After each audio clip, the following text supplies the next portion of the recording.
Olá, sejam bem-vindos ao nosso podcast. Se você trabalha com leite, derivados lácteos ou pensa em estruturar a sua própria agroindústria, esse episódio é para você. Hoje nós vamos falar sobre um tema que é a base de tudo no nosso setor: segurança dos alimentos, inspeção e regularização. Porque produzir bem não é só uma questão de qualidade, é uma questão de responsabilidade com quem está do outro lado. Para esse bate-papo, eu tenho aqui dois convidados muito especiais.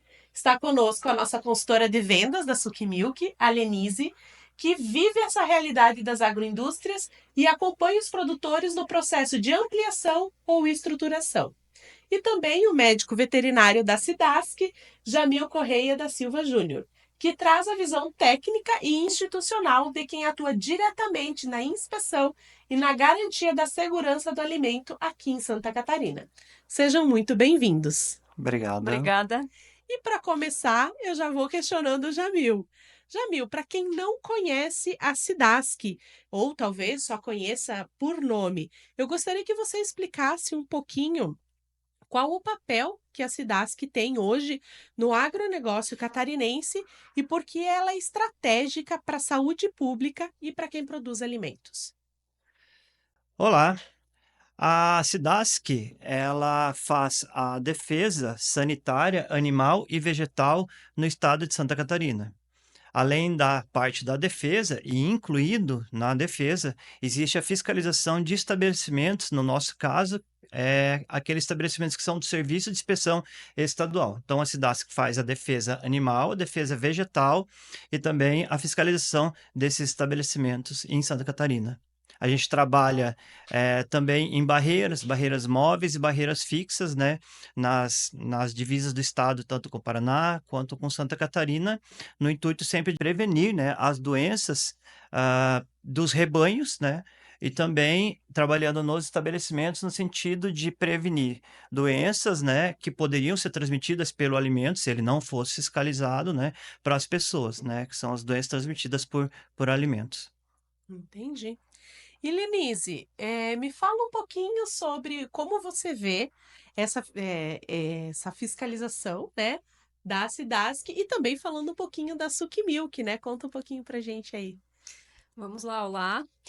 Então, nós percebemos, né, uma importância muito grande nesse trabalho que a Cidasc desenvolve, tanto de fiscalização quanto a regularização das agroindústrias, e também essa parte inicial, que é a questão de todo o cuidado com a produção do leite, né? Porque a gente sabe que lá na frente o produto final, ele depende muito da qualidade do leite, da sanidade dos animais, e essa qualidade que vem depois vai ser industrializada. Então, é um papel fundamental, né? E muito necessário. E nós, da Suki Milk, trabalhamos com a linha de equipamentos para industrialização. Mas a gente sabe que tudo começa lá na produção do leite, né? Ai, bacana. E agora, já que estamos falando de leite, né? De produção de leite, falando especificamente da cadeia de leite, eu gostaria, Jamil, que tu falasse um pouquinho como, nessa área, como atua a Cidasc hoje, né? Em que momento que ela está ali presente no dia a dia do produtor ou da agroindústria? Primeiramente, a Cidasc vai atuar a campo, ou seja, com a sanidade das vacas leiteiras. Então, vai trabalhar com os programas. Então, a Cidasc é responsável por dirigir programas no estado, que são programas do MAPA. Então, o MAPA, ele tem programas nacionais, e esses programas são dirigidos, né, coordenados e executados pelos órgãos estaduais. A Cidasc, por ser um órgão estadual, então vai executar esse trabalho junto às propriedades, no sentido de evitar a ocorrência de doenças. E para aquelas doenças que já existem, a Cidasc vai fazer, vai executar ações, né, de controle e até mesmo de erradicação. Então, por exemplo, quando a gente fala do leite mais especificamente, a gente tem doenças bastante graves para o rebanho leiteiro, para as vacas, bovinos em geral, que é a brucelose e a tuberculose. Então, nós temos programas que são controlados pela Cidasc, né, no sentido de reduzir a incidência da brucelose. Inclusive, nós temos a menor incidência de brucelose em todo o Brasil, em Santa Catarina, e também de tuberculose. Então, para isso são feitos controles por meio de análise, são feitos testes dos animais. Então, começa no campo. tá? Depois, então, esse leite então, ordenhado, esse leite é encaminhado para uma agroindústria. Mais uma vez, agora, a SIDASC, por meio da fiscalização das agroindústrias, então, esse leite é feita uma análise desse leite na entrada, na chegada do leite no estabelecimento, aonde, mais uma vez, vai ser verificado a garantia de qualidade desse leite, quanto aos aspectos físico-químicos do leite, por exemplo, se foi adicionada água em excesso, se foi feita alguma fraude, ali é detectado, né? E também é feita análises microbiológicas do produto e outras análises que vão garantir que o leite possa entrar dentro da indústria realmente com o máximo de qualidade. Entendi. E Lenise, pensando nisso que o Jamil falou, né, dessa preocupação que é muito importante desde lá da saúde do animal, né? Essa preocupação, ela gera todo um resultado lá com o produto final. Como que você vê isso? Como que vocês trabalham essa questão da preocupação do produto, não da vaca em si, né, mas do leite lá no início? Na verdade, como nós trabalhamos com os equipamentos para a industrialização e a gente tem essa preocupação de não só oferecer o equipamento para o cliente, sim, também uma orientação, né?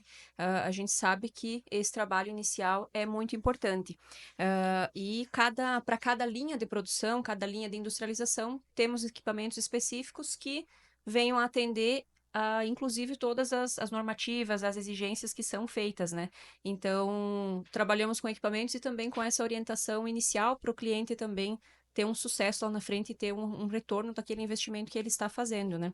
Então, a sanidade é fundamental. Depois, lá, quando o leite chega na agroindústria, trabalhar com equipamentos adequados, né? E seguindo todas as normativas para ter um produto final lá de excelente qualidade também, né? Para passar uma segurança para o consumidor também. Então, quem está fabricando, quem está produzindo, mas quem está comprando também, né?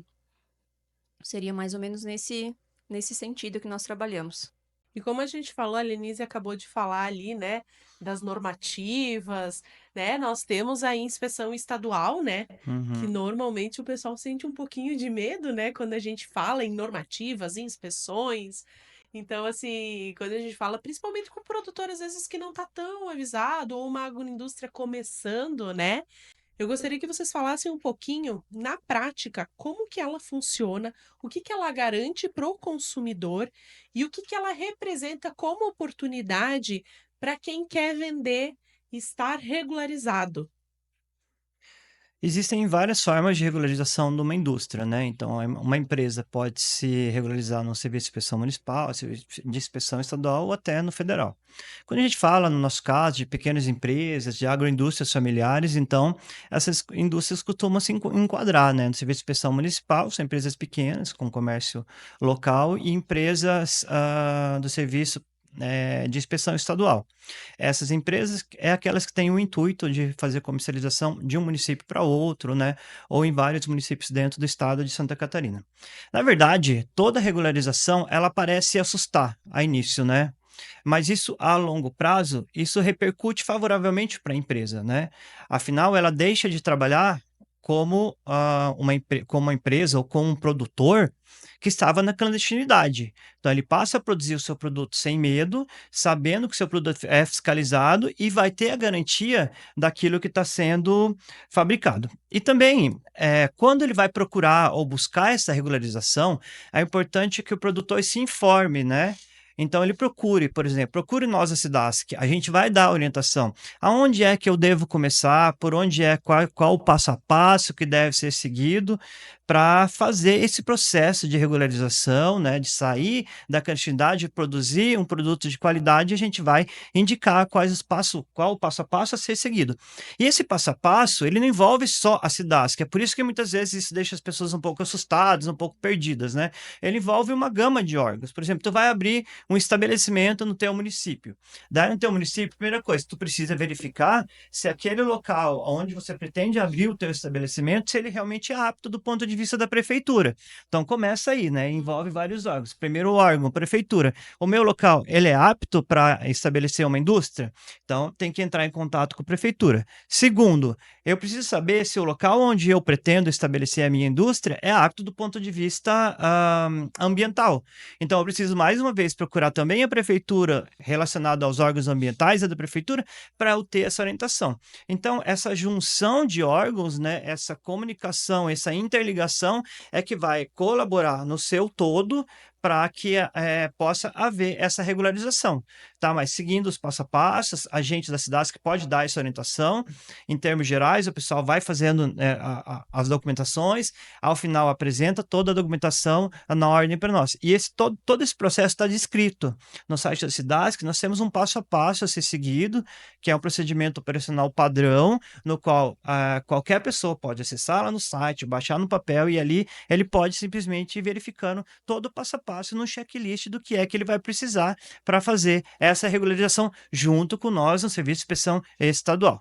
Eu ia te perguntar se era um Uhum. checklist que tem lá É, no site, porque aí facilita muito, sim. né? Uhum. Também. E você estava me contando, Lenise, que vocês também ajudam numa certa etapa?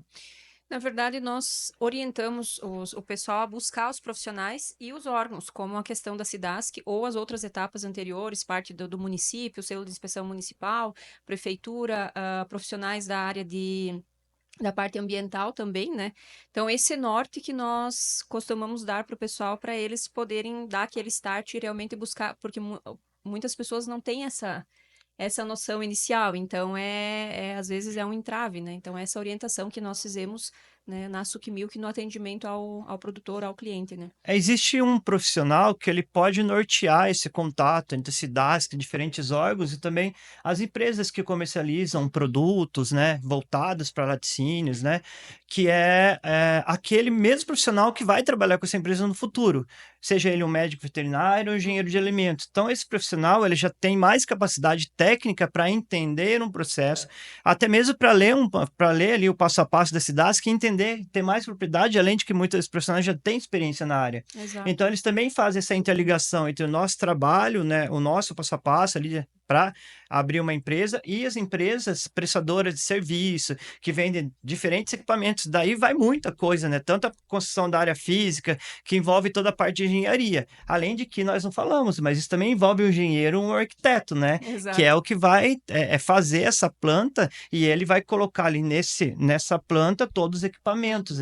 A empresa vai dizer o que eu preciso. Eu preciso, daí a empresa vai saber aquilo que ela pretende fazer. Eu pretendo fazer queijo, eu pretendo fazer iogurte. Baseado nisso, a empresa vai saber quais o engenheiro, o profissional que vai orientar o veterinário, o engenheiro de alimentos, e também as próprias empresas orientam no sentido de colocar ali quais são os equipamentos necessários para aquilo que ela pretende fazer, que no começo eles ficam totalmente perdidos, né? Que equipamento eu vou precisar? Então, o equipamento, conversando com profissionais, você vai tendo ali quais são os equipamentos e vai saber, junto com o engenheiro, com o responsável técnico, posicionar esses equipamentos dentro de um fluxo adequado em uma planta de um estabelecimento. Normalmente as pessoas vêm com um sonho, né? É. Eu tenho um sonho e quero montar, né? Exatamente, quero fazer acontecer.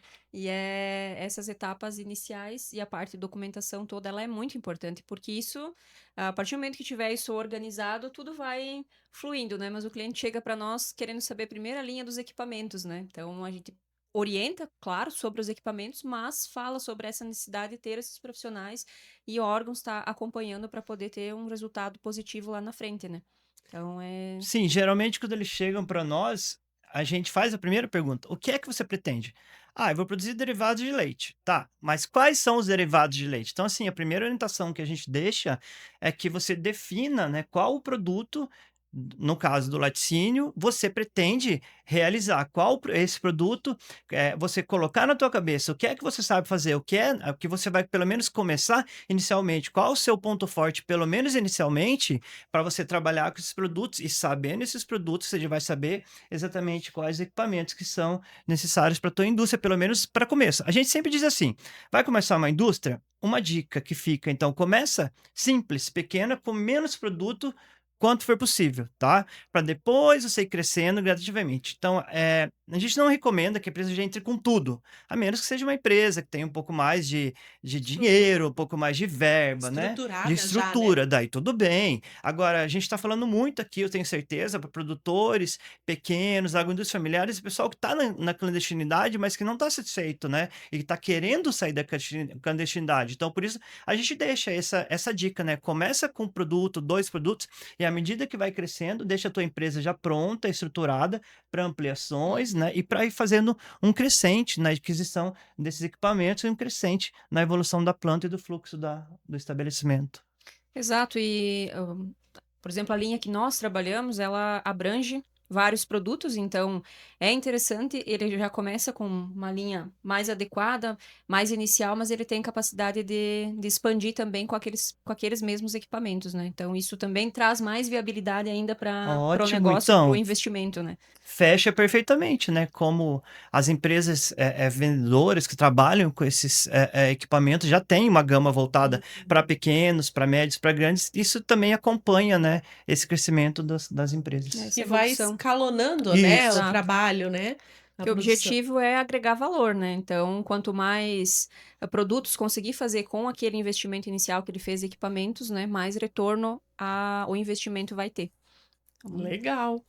E aí, a pessoa já tem a agroindústria dela montada, já produz o queijo. Vamos falar especificamente aqui de quem trabalha com queijos, né? E os derivados. A gente tem dois, o selo Arte, né? E o CISB. Eu gostaria que vocês falassem um pouquinho mais sobre eles. De qual a diferença de eu ter o selo Arte e o CISB para minha agroindústria? É, o CISB. Primeiro a gente tem que falar, vamos por ordem, tá? Então, primeira coisa é regularizar a tua empresa.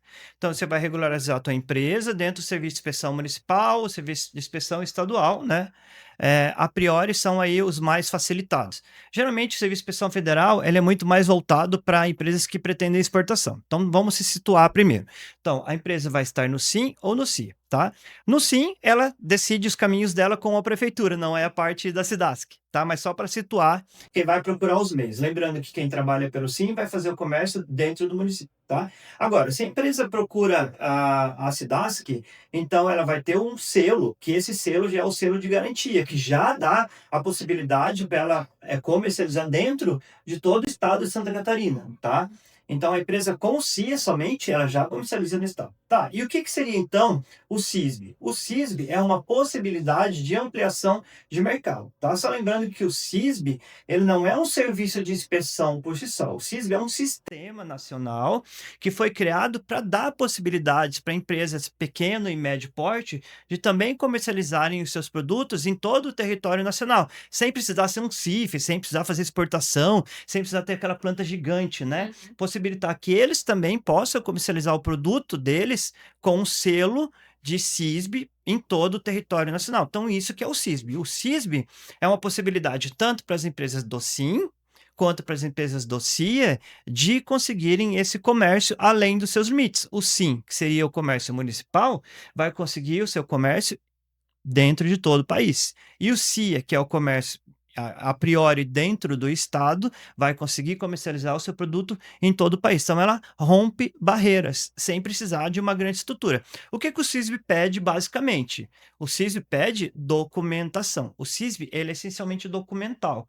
Ele requer que a empresa mantenha autocontroles rígidos, firmes e bem controlados. Mais uma vez, eu falo da importância do responsável técnico, né, que vai guiar, que vai tecnicamente ajudar, colaborar essa empresa nesse caminhar, né, até que a empresa consiga o CISB. A empresa passa por uma auditoria, essa auditoria vai ver a parte física, estrutural, mas essencialmente documental, e uma vez que é aprovada a auditoria, então a empresa tem esse direito, através, emitido um título, tudo, e a empresa tem o direito de colocar no rótulo e comercializar em todo o país, tá? Então, isso seria o CISB, tá? Uhum. O ART é uma coisa diferente em alguns pontos. O selo ART é um selo concedido a um produto, tá? Todos esses selos que eu estou falando, ele é pedido pela empresa, não é automático. A empresa quer, solicita, ela busca a SIDASC e ela diz, ó, eu quero. Então, a empresa que quer o selo ART, ela procura a SIDASC. E qual que é o objetivo fundamental do selo ART? Ele é voltado para produção de produtos, para fabricação de produtos artesanais. Então, é para buscar aquela carinha, sabe aquela carinha de produto colonial, algo que, de repente, as grandes indústrias tornaram o produto muito tecnificado, o Em produto escala. muito automatizado, né? O produto sempre com o mesmo sabor. Então, o arte, o artesanal, ele vem buscar essa tradicionalidade, entendeu? Para que uma empresa consiga o seu arte, ela precisa comprovar a tradição, o saber fazer. Todo mundo ali na empresa, geralmente são empresas familiares, são empresas que já fabricam um alimento por longo tempo, geralmente vem do histórico. Então, aqui a gente está em Santa Catarina, né? Então, as nonas que passaram a receita, entendeu? Ou os alemães também, muito comum de já terem uma receita ou um saber fazer que vem dessa ancestralidade. E o arte, ele vem para favorecer isso daí. E para levar para o consumidor lá no supermercado, olha, esse produto é artesanal, então ele sabe que vai encontrar um pouco da carinha, né? Um pouco daquele gosto, daquele sabor que remete à infância, que remete ao colonial, que é bastante comum aqui na nossa região, principalmente no oeste de Santa Catarina, ali numa parte do Paraná, né? E também no Rio Grande do Sul. O arte também permite que o arte, ele vai pedir para o produto, não para a empresa, que o produto que ele aprovou com o selo arte seja comercializado em todo o país, tá? Mesmo sem o CISB? Mesmo sem o CISB, não precisa do CISB. A empresa pode estar no SIM, pode estar no CIE, e ela pode pedir o ART. Então, a gente tem aí empresas no CIE, a gente tem empresas no CIF. Eu até trouxe dados que eu gostaria de compartilhar com vocês Uhum. com relação a isso, né? Hoje nós temos 463 produtos que estão registrados no ART aqui em Santa Catarina, tá? 155 desses produtos são lácteos. Então, dos 463, 155 produtos são lácteos, tá? Isso se refere a mais ou menos 70 empresas, tá? Então, lembra que eu registro produtos. Uhum. Então, eu tenho 155 produtos que são lácteos, tá? Esses produtos se referem, por sua vez, a 70 empresas, tá? 70 empresas, 18 dessas estão no CIE, e 52 empresas estão no SIM. Então, você vê que existe um grande número de pequenas empresas, é para isso justamente que o ART foi criado, né? Que são favorecidas por esse processo de produzir aquilo que é chamado de artesanal, que tem a cara do colonial. E desses 463 produtos ainda, né, 140 desses estão registrados na SIDASC. Ou seja, de toda essa gama de produtos, quantos que estão com a SIDASC? Hoje são 140 que estão em empresas que têm o CIE. Legal. Uhum. Bem interessante, até porque a gente está falando de regularização, a gente está falando de selos, né? E a gente está falando de um produto que chega na mesa lá do consumidor. Sim. Então, quanto mais segurança, né, a gente tiver, melhor. E Lenise, me diz um pouquinho aqui como que você vê, como que vocês lá da Suki Milk, né, veem essa possibilidade de expansão que esses selos nos trazem, né? Primeiro, eu vejo que traz uma segurança para a queijaria ou para a agroindústria, né? Porque estar regularizado, estar com o selo, tanto o selo Arte quanto o CISB, né, que é o serviço que permite que seja vendido a nível nacional, né, traz uma segurança, uma certeza de que está oferecendo, né, um produto de qualidade e isso possibilita um mercado maior, né. Então, ambos vão possibilitar a venda no Brasil todo. Então, com certeza, a expansão é grande e abre mercado, abre oportunidades, né? E como o Jamil comentou, eu vejo que essa questão do selo arte, né, é incrível, porque cada vez mais as pessoas estão buscando isso, né? E é uma forma, assim, até de trazer uma parte até emocional para o produto, porque tem toda a história, tem aquele, né, como ele comentou, aquela questão do carinho, da receita, né? Então, isso está crescendo muito, a gente vê cases de clientes nossos, né, trabalhando nessa linha e estão cada vez mais conquistando novos mercados e melhores resultados, né? Então, isso é incrível para todo mundo, para toda a cadeia, eu penso, né? Até porque, né, quando você compra equipamentos, quando você regulariza tudo, isso não quer dizer que você está deixando de lado o artesanal, o colonial, a receita da avó, como o Sim. Jamil falou, Uhum. né? Você está regularizando, você está Sim, profissionalizando, mas o teu produto, ele pode ter essa carinha de colonial. Inclusive, ele é um bom argumento de venda, né? exato. As Uhum. pessoas elas vivem muito no. Agora a gente está indo para uma era muito do saudável, né? Daquilo, então aquilo que a gente traz, né? O Jamil falou ali do você vê o selo ali, você sabe que tem o dedinho da avó, Isso. digamos Sim. assim. Uhum. Uhum. Isso traz, dá aquela sensação também de mais qualidade, né? De mais Uhum. saudável. Então, isso é um bom argumento de venda até para pequenos agroindústrias, né? Quem Uhum. está começando é importante, além dos equipamentos, tudo também, pensar nisso, que futuramente pode buscar esses selos, né? Inclusive, ressaltando, uma das coisas bem interessantes mesmo do arte, do artesanal, é que ele permite com que os produtos sejam diferentes um do outro. Porque isso varia mesmo, né? Isso varia de acordo com a lactação, de Uhum. acordo com a alimentação da vaca, isso de acordo com a época do ano e também no fazer da empresa ali, né?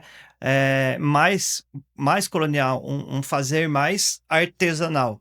O que já é diferente, né, dos produtos mais padronizados, mais tecnificados de grandes empresas, que já todo produto é igual, o lote é igual, o sabor é igual. Inclusive, para o artesanal é aceito sabores diferenciados para o mesmo produto. É o queijo colonial, mas o queijo colonial, feito daquela forma, naquela época do ano, de repente vai ter um sabor, um cheiro diferente, um odor diferente de uma outra época do ano, né? Isso varia desses fatores, né? Do leite, da ração, isso tudo é aceito para o artesanal. Sabe que você falando me lembra muito que eu ouço Aham, a Lenise e a equipe, né, da Suki Milk falando dos clientes deles, né? Que eles trazem muito esse artesanal. uhum. Então é bom enfatizar, essa tua fala é muito boa, porque muitas Uhum. vezes, né, a Lenise pode falar com mais propriedade do que eu. Talvez eles tenham essa sensação, né? Eu tô industrializando, tô investindo aqui para ficar uma indústria grande. Não necessariamente, né, Lenise? Sim, essa dúvida chega para nós, assim, vai mudar o sabor, vou estar utilizando, né, um equipamento que vai, então, a gente coloca isso que, na verdade, vai melhorar o processo, né, e ter um produto ainda melhor do que já está sendo e facilitar o dia a dia também, a produção, que isso também é importante, né, e ter, por Sim. exemplo, na produção de queijos, trabalhar com as temperaturas certas, né, para atingir também um leite de maior qualidade, então, não perde a característica, né, e sim trabalhar com equipamentos que venham para facilitar realmente, né?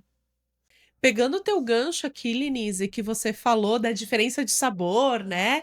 Quando eles compram equipamentos novos, eu gostaria que vocês falassem um pouquinho dessa questão do produto final, mas a questão do porquê que o leite cru, ele representa um risco para a saúde pública e quais os principais perigos que o consumidor tem e muitas vezes não enxerga. Nenhum leite é livre de bactérias por si só. Por mais que a vaca seja muito bem tratada, muito bem alimentada, mesmo assim eu vou conseguir ter uma redução das bactérias no leite. Por quê? Porque as bactérias elas podem morar tanto dentro dos tetos, né, da vaca, ou então as bactérias podem habitar ali a parte externa do teto. Então as bactérias sempre existem. É para isso que existem processos de limpeza, que a gente fala de pré-dipping e de pós-dipping. Pré-dipping é esse processo de limpeza para retirar o máximo de bactéria durante a ordenha, né? Antes e o pós-dipping depois que é feita a ordenha, justamente, né? Para ajudar nessa recuperação do teto logo depois da ordenha. Então, a pasteurização surge aí como algo essencial, considerando que nenhum leite é livre de bactéria. Além de que nós temos que falar de doenças que a vaca pode ter, principalmente se é uma vaca que não está sob controle, não está sob controle sanitário.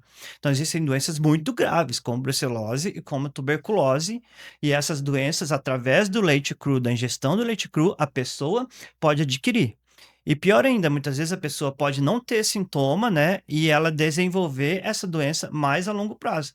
Isso passa um tempo, depois ela nem vai lembrar que foi daquele leite cru ou daquele produto que veio de um leite cru, aquele produto que veio de um leite que não foi pasteurizado, no qual não foram tomadas todas as ações necessárias, tá? Para eliminação dessas bactérias. Então a gente fala da pasteurização.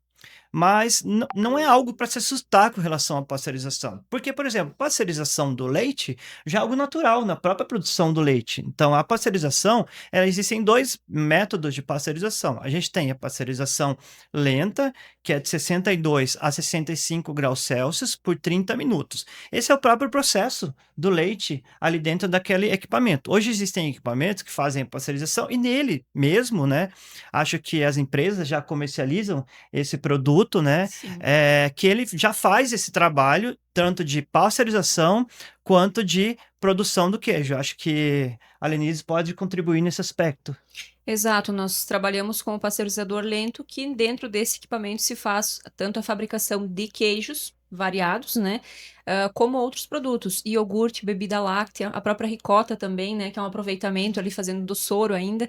Então, faz a pasteurização e já pode desenvolver esses outros produtos também dentro desse equipamento. Então, olha como é prático, né? Exatamente. Olha como é prático. Você já faz a pasteurização, você já elimina as bactérias que podem causar, elimina a brucelose, elimina a tuberculose, elimina outras doenças que o bovino, por acaso, poderia ter, elimina também essas bactérias que vêm ali do próprio teto, do próprio úbere, né?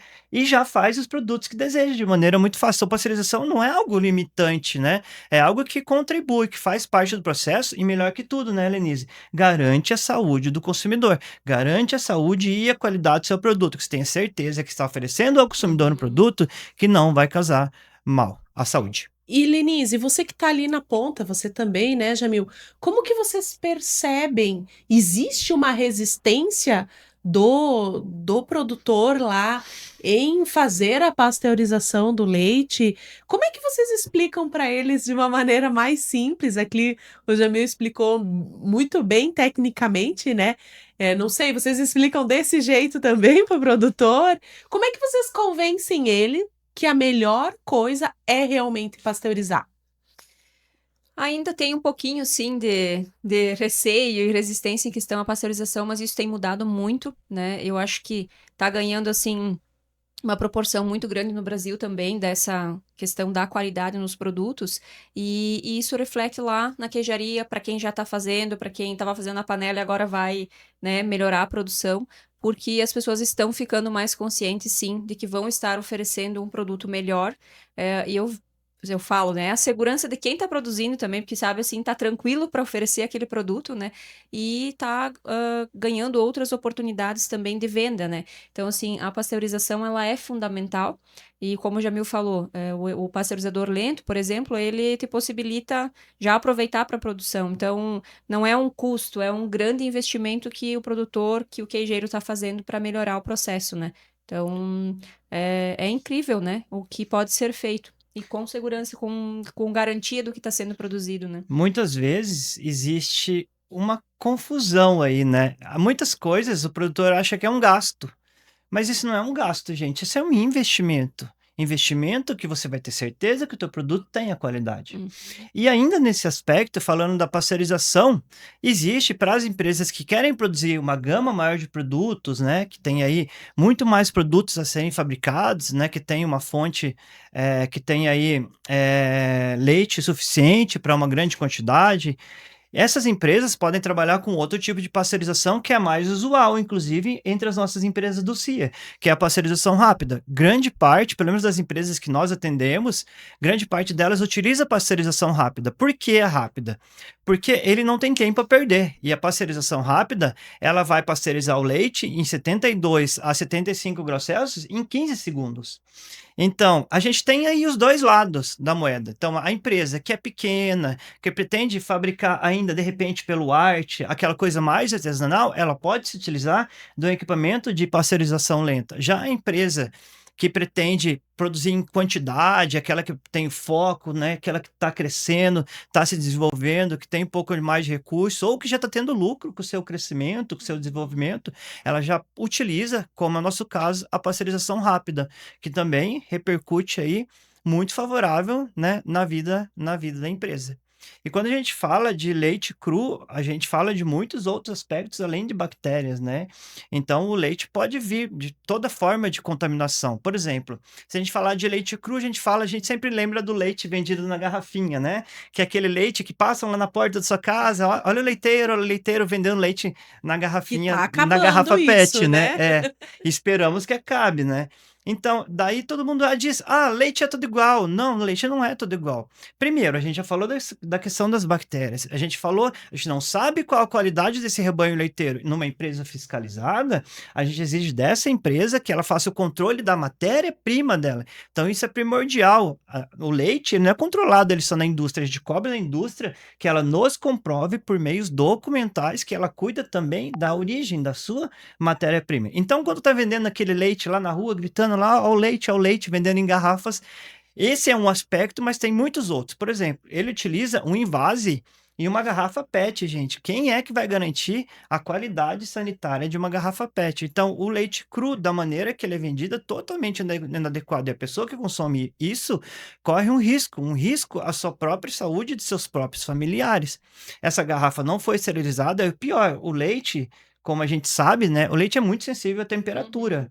O leite precisa de uma determinada temperatura. Se a gente abrir a legislação, a gente vai ver que tem temperatura para tudo, para diversos processos, para diversos produtos, e essas temperaturas são muito estudadas para chegar naquele fator em que até aquele fator, aquela temperatura, geralmente 4, 5 graus Celsius, né? Eu não tenho crescimento bacteriano considerável. Dali para frente, eu tenho crescimento gigantesco. E quem é que garante que esse leite entregue na rua, em garrafinhas, né, seja um leite adequado no ponto de vista de que ele foi conservado? Quem é que garante a conservação desse produto, né, até ser entregue? Então, isso também é um fator que vai desmotivar, né, nesse comércio clandestino, né? Dizer para as pessoas, ó, vamos trabalhar, né? Vamos trabalhar legalmente, vamos se regularizar e não vamos correr esse risco. Além de que o risco maior é o quê? Se a pessoa causar doença a alguém ou morte a alguém, a pessoa pode responder por crime contra a saúde. Então, acho que esse fator já é o primordial, o essencial para dizer, ó, regularize, né, o seu trabalho, regularize a sua produção de queijos, né, para pensar no risco que você corre, inclusive de responder criminalmente. E aí eu vou emendar uma pergunta aqui que tu tá me deixando com uma pulga atrás da orelha, tá? Quais são os erros ou as barreiras, né, que vocês percebem mais comuns, nas pequenas agroindústrias, principalmente quem está começando? Nós percebemos bastante a questão assim de começar a produção sem ter, por exemplo, um local adequado, sem ter ido verificar, né, se naquele local pode ser construído, ou daqui a pouco começa a construir e não tem uma planta definida para a quantidade de produção, para os produtos que vai produzir e também para qual selo vai se adequar. Que a gente sabe que dependendo também do serviço de inspeção que vai atuar lá, vai ser um modelo de planta, né? Então tem as exigências. Então nós lá recebemos muito isso, a gente percebe muito isso, né? A questão de não ter realmente essa informação. Por isso que, né, salientar mais uma vez a importância, por exemplo, da SIDASC nessa atuação, né? E o quanto isso favorece o produtor e permite que ele também evite alguns erros, né? A gente sabe que todo projeto, enfim, sempre tem algo que vai, pode ocorrer de erro, mas é uma forma de evitar e ganhar tempo também, começar a produzir ou se regularizar, né? Então, e claro, às vezes também até o investimento nos equipamentos, que acabam, às vezes, investindo em equipamentos que não atendem, né, a legislação, que não atendem ao que vai ser necessário ele estar trabalhando lá dentro da agroindústria. Então, nós percebemos isso, assim, né, nesse contato direto com o produtor ou quem está começando a produção. para evitar esses erros, a gente deixa algumas orientações, né? Então, eu já falei lá da questão ambiental, né? Pesquisar na prefeitura ambiental. Já falei também, né? Pesquisar ali com o pessoal da prefeitura se é possível que seja concedido um alvará de funcionamento para aquele local onde ele pretende, tá? E outra orientação que a gente deixa é procurem a EPAGRE. A EPAGRE é o órgão de fomento agropecuário de Santa Catarina. A EPAGRE trabalha junto com a SIDASC. A EPAGRE trabalha no fomento da agricultura, da agropecuária, da produção, e a SIDASC na fiscalização. Ao trabalhar com fiscalização, a gente acaba cobrando coisas, né, que a própria EPAGRE ajuda a fazer. Então, é um trabalho em conjunto. Então, a gente sempre orienta quem está abrindo o estabelecimento procurar a EPAGRE, que eles vão poder dar uma orientação, eles ajudam a desenvolver até mesmo um plano de negócios, né? Junto com a EPAGRE, a gente também tem órgãos como o SEBRAE, que ajudam nas pequenas estabelecimentos de pequenas empresas, de microempresas. Então, procurar esses órgãos, né, e entender esse processo ajuda a não cometer esse tipo de erro, né? E um erro muito, muito comum, que eu faço questão de falar que chega para a SIDASC que já construí a minha empresa, vai lá fiscalizar? Então, esse é um grande problema para nós. Primeiro que eu não sei se ela está no local adequado, se ela está ambientalmente correta, eu não sei se ela está próximo de um rio, se ela está em algum local de preservação ambiental, nem é da minha parte, se é da parte ambiental, então não é tudo com a SIDASC. E como é que eu vou chegar lá e, de repente, não existe um fluxo de produção? E é por isso que a gente pede o pessoal sigam as etapas, né? Acessa lá no site da SIDASC, o nosso passo a passo, sigam as etapas. A gente aprova primeiro uma planta. Por quê? Porque existe um fluxo de produção. O leite chega, existe uma salinha de leite analisada, depois o leite entra para uma área de pasteurização, seja ela é lenta ou rápida. Depois o leite vai para uma outra sala, que é uma sala de produção, onde é produzido queijo, depois é feito o queijo é levado lá para queijomático, que é o equipamento, né, que vai produzir o leite. Depois é feito uma dessoragem desse queijo, depois uma prensagem, enfim. Depois vai para a câmara, né, uma câmara de maturação, vai para uma câmara de salga, uma câmara de maturação. Então, existe todo um fluxo a ser verificado. E não só para um produto, para todos os produtos. Então, cada produto vai fazer uma ricota, né, vai aproveitar aquilo que sobrou do soro do leite para fazer a ricota, vai fazer um iogurte. Para tudo existe um fluxo. Então, muitas vezes, as plantas levantadas assim, sem orientação técnica nenhuma e sem uma aprovação da cidade, que não vão ser compatíveis, gente. Então, vamos começar do início. É claro que se você já tem um estabelecimento, se você já tem uma planta estabelecida, seja que você trabalhava com o SIM e quer vir para o CIE, você pode planejar uma reforma dessa planta, mas é o que eu falei, procure o teu engenheiro, o teu arquiteto, faça o desenvolvimento dessa pequeno espaço que você tem ali, de repente vai ter que quebrar uma parede, abrir uma porta, abrir uma janela, enfim, fazer esse projeto, mas levar para a SIDASC o projeto. Daí a gente vai analisar o projeto para que essa empresa, de repente pequena ou até mesmo clandestina que seja, né? É lógico que uma vez todo mundo era clandestino e tem que sair do clandestino. A gente sabe que a gente está aqui falando justamente para isso, para que a pessoa saia do clandestino, levar essa planta para nossa análise, né? E para que a gente possa analisar esse fluxo de produção e evitar esses tipos de erros no processo. Parece bastante coisa, eu acho que às vezes isso que dá um pouco de susto nas pessoas, né? Mas olha, tem um passo a passo, tem uma questão a ser seguida, assim, e tem esse apoio. Então, eu vejo que os caminhos existem, né? As pessoas precisam realmente acessar isso porque eu tenho certeza que seguindo, por exemplo, esse passo a passo da SIDASC, enfim, com a orientação de PAGRE também, facilita muito e acelera o processo de finalizar esse projeto e começar a produzir mesmo, né? Então, fica aí a dica, né? E Para lembrando, buscar, né? e lembrando de outra coisa ainda, que muitos procuram a gente achando que a gente vai fornecer um profissional para a empresa, para esse profissional trabalhar lá dentro. Não é função da SIDASC nem mesmo da IPAGRE. É fornecer um profissional. Todo mundo, quando vai produzir qualquer coisa que seja, precisa ter um profissional habilitado, né?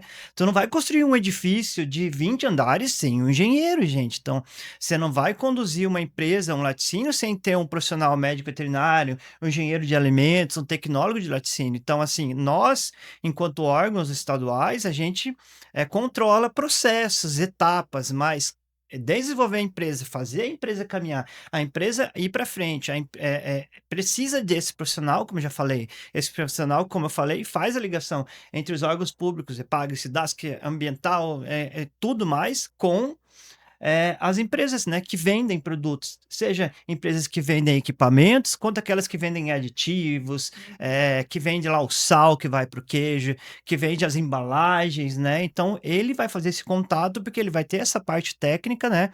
E desse jeito a empresa vai evitar mais um dos possíveis erros que existem aí nesse processo. Legal. Eu poderia dizer, Jamil, que a SIDASC, então, ela protege nós, meros consumidores, ouvindo tudo isso que você falou, que vocês protegem a gente auxiliando as empresas, vocês protegem a gente até de algumas doenças, né? Com certeza. Essa é a função da SIDASC, né? A segurança do alimento. Exatamente. E Lenise, como você vê a segurança do alimento que o Jamil falou, mas em relação aos equipamentos? Eu vejo que está conectado e alinhado, né? Porque esse cuidado, por exemplo, essa parte da sanidade, né, dos animais, e que daí reflete no leite de qualidade, com segurança, ele vai estar lá na produção, né? Vai ter lá o queijo no final que vai ser produzido com esse leite. Então, isso é seguro e, como a gente já comentou aqui, é seguro para quem produz, por poder oferecer esse produto lá na frente para o consumidor e para quem consome, para nós consumidores, né?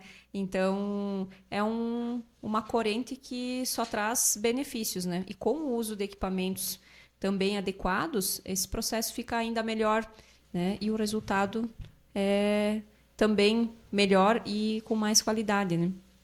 Ótimo. E falando um pouquinho sobre visão de futuro. O futuro, como que a Suki Milk, né, vê quais as principais tendências do mercado lácteo para os próximos anos? O que nós percebemos, Andréia, e acho que vem muito ao encontro do que nós já conversamos aqui, é essa procura por alimentos mais saudáveis, né? Saindo, às vezes, talvez, daquela industrialização de portes maiores, né? Então, o consumidor está buscando, por exemplo, essa questão do artesanal, né? O que vem ao encontro do selo arte, por exemplo, e de ter realmente produtos que sejam mais saudáveis. Acho que nós vivemos isso muito hoje e a tendência é só crescer, né?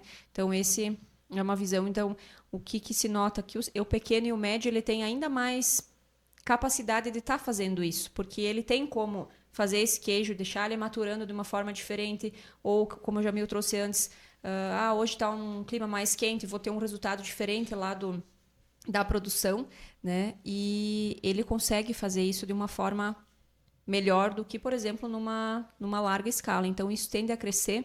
Isso é uma forma de agregar valor à produção, né, de produtores e também de quem já tem as queijarias.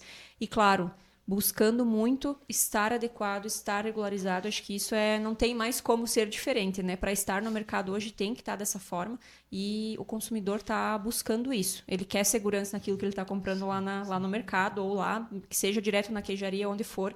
Então, essas são assim... E para isso, claro, sempre trabalhar com qualidade também nos processos, né?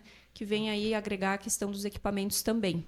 Mas o caminho é esse, regularização, atender todas as normas, né, e trabalhar com esses produtos diferenciados e saudáveis, né, que trazem essa qualidade de vida também. Penso que seja nessa linha, né. E para a SIDASC, como que a SIDASC, como que o Jamil vê as principais tendências do mercado lácteo? No nosso ponto de vista, então, a gente está vendo aí o crescimento do arte, um crescimento gigantesco, um crescimento a cada ano é maior a quantidade, meio que logarítmica, né?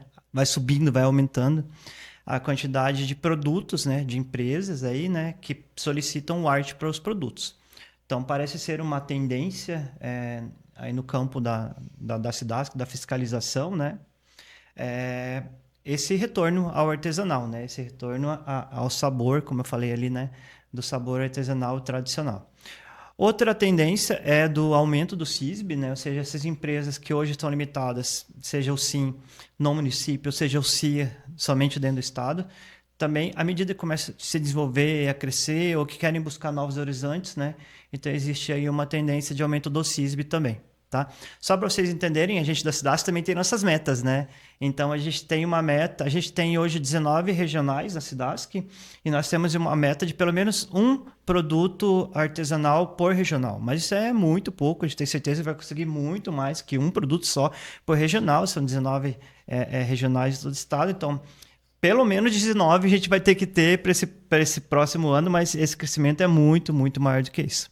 Além disso, a gente tem uma tendência de uma criação, na verdade já está sendo criada, uma microrregião que é constituída pelo oeste de Santa Catarina, né? Ali pelo sul, mas o sudoeste do Paraná, e ali pelo norte, mais voltado ao noroeste ali do Rio Grande do Sul, que é chamado de Cinturão do Leite. E esse Cinturão do Leite, conforme os estudos têm mostrado, a quem participa de eventos da área de leite tem visto isso, esse cinturão está aumentando cada vez mais.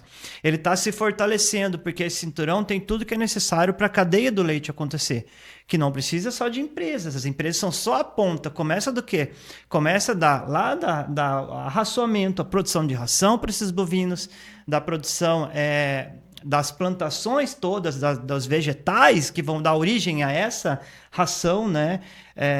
Que tem propício nessa região do estado, clima, temperatura, agroindústrias, e não só agroindústrias, propriedades familiares, né? Inclusive, é bom ressaltar que 90% das propriedades dessa região, desse cinturão, tem menos que 50 hectares. Então, são propriedades pequenas, né? E isso favorece o fortalecimento desse cinturão de leite aqui nessa região que eu mencionei, nessa parte oeste, digamos aí, essa região mais oeste do sul do Brasil. E também ressaltar que 84% são propriedades familiares. Então, essa agricultura pequena, essa agricultura familiar favorece bastante a produção de leite, né, Lenise? Eu acho que as empresas entendem, né, o quanto que isso é necessário, né, e o quanto que essa propriedade familiar, essas pequenas empresas, elas têm no leite uma saída de negócios, né, uma saída de futuro. Exatamente, e oportunidade de agregar valor mesmo à produção, né? Transformar essa fonte de renda ainda maior, né? E colocando esses produtos diferenciados. Então, os dados estão aí e é uma tendência com certeza, né? E se a gente tem bastante essa questão da produção do leite, então vem leite, depois vem os derivados do leite, né? Sim. Iogurte, queijo, bebida láctea. Sim. Então vem toda uma cadeia alimentar, né? Não só um produto, né? E as tendências de mercado, né? Que daí a gente vai para a área do sem lactose. Então agora eu tenho visto muita gente, né, buscar produtos lácteos sem lactose. Inclusive não só queijos, como iogurtes, bebidas lácteas, entre muitos. Então existem também essas tendências que o consumidor está pedindo, né? Produtos light, produtos com baixo teor de gordura, produtos com baixo teor de açúcares em geral. Então isso também é uma tendência que acontece para todos os alimentos, mas que também vem aí para a nossa área de lácteos. E para encerrar o nosso podcast, essa conversa está muito boa. Eu confesso que eu tô com um pouquinho de medo de tomar o leite agora. Fiquei pensando, eu vou olhar se tem os selos lá. Isso aí. Nunca mais vou comprar do Garrafa PET, tá? Pode deixar, esse não. Eu gostaria, para encerrar o podcast de hoje, com essas informações riquíssimas, que vocês deixassem um recado para quem está vendo a gente, né? E que gostaria de estruturar, de regularizar a sua agroindústria leiteira ou de derivados de lácteo. Alguns dados, né? A gente tem hoje nos estabelecimentos CIA mais ou menos 1,4 milhões de litros de leite recebido, né? Então é uma quantidade de leite enorme sendo recebida. Se você jogar aí para um valor de R$ 2,11 para o litro do leite, a gente vai chegar em um valor aí que chega a quase 3 milhões de reais. Então esse foi o ganho, né, do produtor rural só com a entrada do leite. Isso sem contar tudo que ele vai transformar esse leite. Então tá aí, né, uma oportunidade, né? Assim como eu falei, já é o cinturão do leite, já existe essa possibilidade de expansão.